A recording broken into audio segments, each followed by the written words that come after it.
Yeah, of course I will. Disclaimer, I am not a medical professional. I'm not a psychiatrist. I'm just someone who has ADHD and potentially autism, still in the process of figuring that out.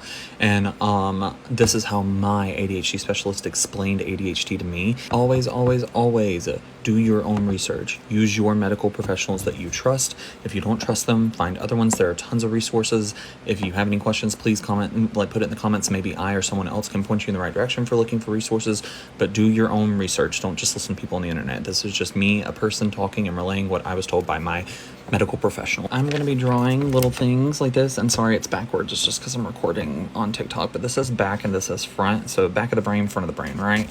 So with people, the front of the brain controls I do, the back of the brain controls I know, and they're supposed to communicate with each other regularly when it comes to decision making. So if you have ADHD, the back of the brain and the front of the brain do not communicate with each other properly. Like, they just don't. They operate kind of independently.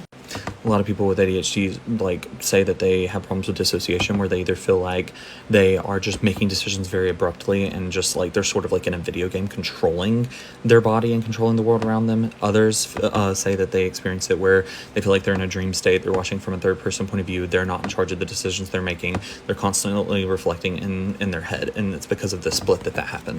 For a lack of a better way to explain this, Adderall and other stimulants turn off the front of the brain, which leaves the back of the brain that controls I know, doing all the working and decision making. And so then my doctor explained to me that this exact scenario right here is what causes people that are like, I don't like Adderall because it changed my personality and I felt really weird about it. My doctor told me that this was going to be normal and that it should last between like 3 to 4 months, which is why I responded so well to Adderall, because I just kept doing everything he told me to do and just accepting it as normal until I realized, oh no, okay, it does change eventually. And so then essentially what happens is that the back of the brain, after about 3 to 4 months of it being this way, is like, something's not right. Like, I don't know what's going on. And it's been kind of like sending out signals the whole time. So it starts sending out a bunch of signals.